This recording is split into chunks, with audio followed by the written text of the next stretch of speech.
वास्तव में तो सन 2014 में जब प्रधानमंत्री जी कुरुक्षेत्र स्वयं आए थे, उस समय उन्होंने एक इस प्रकार का अपना वक्तव्य दिया था कि कुरुक्षेत्र में हमें कुरुक्षेत्र को गीता स्थली के रूप में इसकी मान्यता दिलाने के लिए अतिरिक्त प्रयत्न करने होंगे।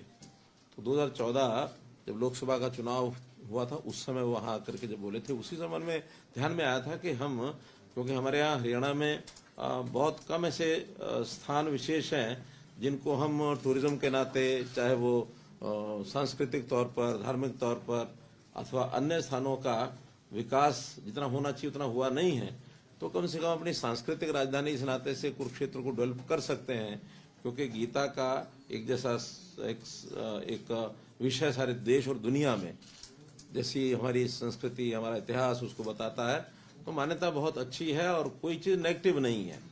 तो गीता के बारे में तो मैं ऐसा वर्णन करता हूं कि जैसे अपना देश का संविधान है, संविधान के बारे में कई लोग टिप्पणी करते हैं कि हमारा शासकीय व्यवस्था चलाने की गीता है, यानी उसको गीता इस रूप में कहा गया कि जैसे एक नियमावली गीता की होती है, ऐसी नियमावली वो शासकीय व्यवस्था हमारा कॉन्स्टिट्यूशन है।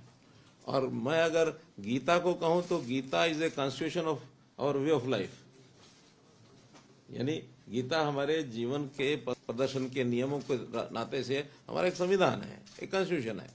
तो इसका जो उल्लेख है हर क्षेत्र के लिए, उसमें व्यवस्था, विधि ये बताई गई है। और स्वामी जी ने तो उसके ऊपर पुस्तकें भी लिखी हैं कि एक किसान के लिए गीता का संदेश क्या हो सकता है, एक विद्यार्थी के लिए क्या हो सकता है, अध्यापक के लिए क्या हो सकता है, एक गृहस्थी के लिए क्या हो सकता है। बल्कि एक समय मैंने थोड़ा सा एक उल्लेख कर दिया, मैं कहा स्वामी जी राजनीति में गीता का क्या उपयोग है, राजनीतिज्ञों के लिए गीता का कुछ सार लिखो। और मुझे खुशी है कि अगले ही साल में स्वामी जी ने एक पुस्तक लिख दी, राजनीतिज्ञों के लिए गीता का सार। वास्तव में बहुत एक मार्गदर्शक हर व्यक्ति के लिए है। तो इसके महोत्सव के माध्यम से देश और दुनिया में फैलें।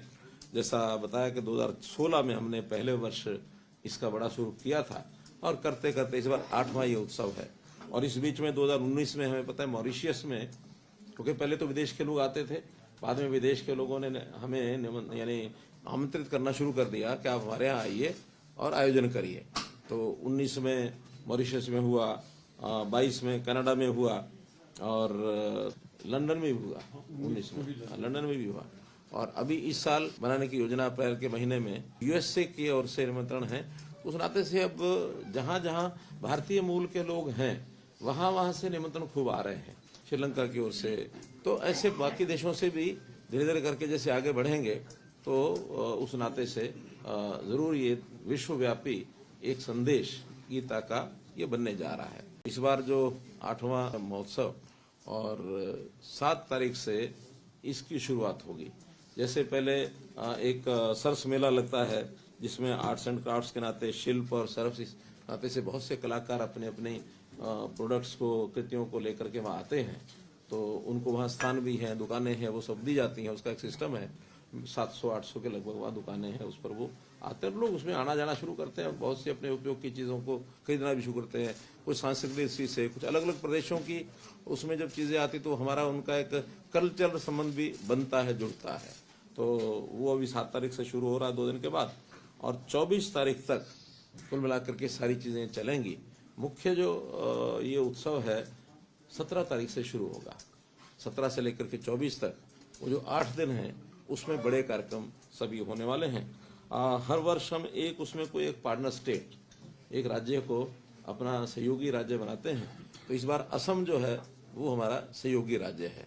असम के मुख्यमंत्री से मेरी बात हुई थी, उन्होंने कहा कि ठीक है, हमारी टीम भी वहाँ आएगी, व्यवस्थाएं करेंगे, और वो स्वयं भी किसी एक दिन वो जरूर आने वाले हैं, उनका कार्यक्रम तय होगा।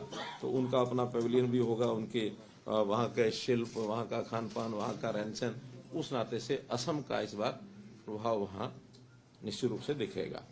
उपराष्ट्रपति जी आ रहे हैं 17 दिसंबर को, उनकी सहमति मिल गई है। तो उन्हीं के आगमन पर विधिवत प्रारंभ जो इस उत्सव का उस पूजन के, गीता यज्ञ पूजन के साथ वो शुरू होगा। और उसी दिन कुरुक्षेत्र विश्वविद्यालय में 3 दिवसीय अंतर्राष्ट्रीय गीता संगोष्ठी 17, 18, 19 ये 3 दिन की संगोष्ठी होगी। और उसमें गीता के ऊपर जितने भी व्याख्यान वहाँ दिए जा सकते हैं, जितना लोगों ने अध्ययन किया हुआ, स्कॉलर्स जो हैं उस संगोष्ठी में आकर के और वो अपनी ओर से विषय रखते हैं। हरियाणा का जो अलग से एक पैविलियन बनता है हर बार, इस बार ये उभरेगा। हरियाणा का लोक नृत्य है, हरियाणा का खान पान है, हरियाणा के जो विशेषताएं हैं वो दुनिया के लोगों को और बाकी देश के लोगों को भी उसका सबकी जानकारी मिले, तो उस नाते से एक प्रदर्शनी अलग से भी वहां लगाई जाएगी। इस सारे में भागीदारी जो है राष्ट्रीय स्तर के ऊपर Indian council of cultural relations ICCR, उनकी भी भागीदारी जो इसमें रहती है और उनको भी हमने बुलाया है, अपनी ओर से विषय बुलाएंगे। हर एक जिले में गीता उत्सव का एक स्वरूप, शोभा यात्रा निकालते हैं, एक संगोष्ठी करते हैं, उत्सव करते हैं, लेकिन हर जिले के अंदर कहा जाता है इस बार भी 2 दिन का है, 22 और 23 दिसंबर को सब जिलों में ये कार्यक्रम किए जाएंगे। हर दिन जैसे सायंकाल ब्रह्मसोर के ऊपर भजन संध्या होती है, गीता आरती होती है, तो वो कार्यक्रम भी लगातार एक भव्य आरती हर दिन वहाँ होगी। उसका स्वरूप हर बार धीरे धीरे निखर करके आ रहा है, संख्या उसकी बढ़ रही है। दीपोत्सव, उसका भी स्वरूप ये बड़ा होता जा रहा है। तो ऐसा शाम को एक अच्छा कार्यक्रम हर दिन होता है। 22 दिसंबर को वहाँ पुरुषोत्तमपुरा बाग में संत सम्मेलन हर वर्ष होता है, तो इस बार भी 22 तारीख को संत सम्मेलन होगा। जितने देश भर के संत हैं, विदेशों से भी कुछ लोग आते हैं, उनका एक सम्मेलन वहाँ रहता है, स्कॉलर्स भी आते हैं। और संतों की भूमिका समाज में क्या हो, समाज के सुधार के लिए, समाज में जो फैलती कुरीतियां हैं, बुराइयां हैं, उनको दूर करने के लिए, जैसे हमने इस बार संतों से निवेदन किया था, पीछे 5 मई को स्वामी जी इसमें आए थे, बाकी लोग भी, हमने हरियाणा में विशेष तौर पर नशा मुक्ति के लिए आह्वान किया था। और मुझे बड़ी खुशी है, संतों ने, सब ने कोई ना कोई किसी न किसी रूप में इन कार्यक्रमों को अडॉप्ट किया है कि हरियाणा में नशा कैसे रोक सके हम। ये खास करके जो मादक पदार्थों का सेवन, ड्रग्स, इसका एक बहुत बड़ा प्रचलन ऐसा होता जा रहा है। इसको रोकने के लिए भी मैं आशा करता हूं, मुझे पता तो नहीं है कि संत सम्मेलन विषय क्या क्या रखे हैं, लेकिन एक विषय जरूर वहां उस दिन रखा जाए, ऐसा मेरा स्वामी जी से निवेदन है।